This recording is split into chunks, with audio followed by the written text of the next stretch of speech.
শঙ্কর নিজের ভুলটা বুঝতে পেরে এবার আয়ুষের সঙ্গে কুসুমকে হসপিটাল নিয়ে যেতে উঠে পড়ে লাগলো। হ্যাঁ বন্ধুরা, ভিডিওতে লাইক দিয়ে দেখতে থাকুন। যে মুহূর্তে কিনা গাড়িতে করে আয়ুষ কুসুমকে কোলে তুলে নিয়ে যখন আয়ুষ বলতে থাকে যে না আমার কুসুম তুমি কিছু হতে দেবো না, কুসুম যতক্ষণ আমরা হসপিটালে পৌঁছচ্ছি ততক্ষণ পর্যন্ত তোমাকে সজাগ থাকতে হবে, কুসুম কোনো মতেই চোখ বোঝা যাবে না, কুসুম তুমি শুনতে পাচ্ছ, কুসুম তোমাকে আমার দিব্যি তোমাকে যে করে হোক না কেন তোমাকে আমার জন্য হলো তাকিয়ে থাকতে হবে, কুসুম তুমি শুনতে পাচ্ছ। ঠিক সেই সময় শঙ্কর যখন বলতে থাকে যে মারে আমি যে পাপ কাজ করেছি তার জন্য তুই তোর বাবাকে ক্ষমা করে দে, তোর এই অবাগা বাবা আর খুব বড় ভুল করে ফেলেছে তোকে বুঝতে। ঠিক সেই সময় আয়ুষ যখন বলতে থাকে যেদিকে তাকিয়ে দেখছো কি গাড়িটা চালাও না তাড়াতাড়ি, তুমি কি মনে করেছো বলো তো শঙ্কর কাকার কাছে কুসুমের কাছে অফুরন্ত সময় আছে বলো তো? কুসুমের কিন্তু সময় ঘনিয়ে আসছে এবং গুরুজি কী বলেছে সেটা নিশ্চয়ই তুমি খুব ভালো করে জানো যে কুসুমের মৃত্যু অনিবার্য এবং আমাকে জমের দুয়ার থেকে কুসুমকে বাঁচিয়ে নিয়ে আসতে হবে। তার জন্য তুমি যত শীঘ্র সম্ভব হসপিটালে পৌঁছানোর ব্যবস্থা করো। শঙ্কর কাকা আমাদের হাতে একদম সময় নেই, তুমি সেটা বুঝতে পারছো না নাকি? তুমি ইচ্ছাকৃতভাবে দেরি করে যাওয়ার চিন্তা ভাবনা করছো যাতে করে কিনা কুসুমকে আর বাঁচানো না যায়। বলো তো কোনটা চাও তুমি?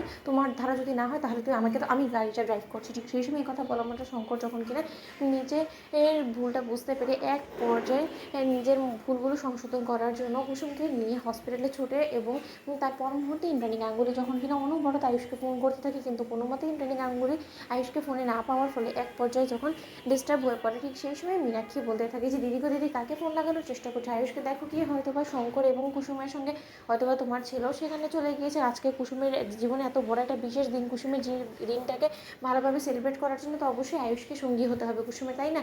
তোমার ছেলে তো এখন কুসুমে আঁচল ধরে ঘোরাফেরা করে, তুমি হয়তো বা সেই সমস্ত কিছু জানো না, কিন্তু দিদি খুব শীঘ্রই দেখবে তোমার চোখের সামনে সমস্তটা স্পষ্ট হয়ে যাবে, কিন্তু ততদিনে তুমি এতটাই দেরি করে ফেলবে যে তখন পরিস্থিতি তোমার হাতের নাগালের বাইরে চলে যাবে, তুমি দেখে নিও। ঠিক সেই সময় ইন্দ্রাণী গাঙ্গুলি বলতে থাকে যে ছোটো সন্তানটা আমার, কুসুম আমাদের বাড়ির সদস্য, তাই ওকে নিয়ে আয়ুষকে নিয়ে তুই দোহাই লাগে আমি তোর কাছে হাত জোর করে অনুরোধ করছি এবার অন্তত ওদেরকে নিয়ে খারাপ মন্তব্য করা তুই বন্ধ কর। ঠিক সেই সময় মীনাক্ষী বলতে থাকে যে দিদি আজ হয়তো বা তুমি আমাকে চুপ করিয়ে দিলে, কিন্তু একদিন এমন একটা সময় আসবে যখন কিনা তুমি নিজের চোখে সমস্ত কিছু সৎ চোখে দেখেও তুমি আর আমার কাছে এসে কোনো কিছু বলার মুখ রাখবে না, তোমার ছেলে তোমাকে তুমি দেখে নিও। ঠিক সেই সময় এক পর্যায়ে ঈশান যখন বলতে থাকে যে ভাইদা ফোন ধরছে না কেন, অনুশ্রী আমার মনটা বড্ড বেশি খচখচ করছে কেন জানি, আমার মনে হচ্ছে যে নীলঘাট জাদুঘরে কোনো একটা বিপদ হয়েছে।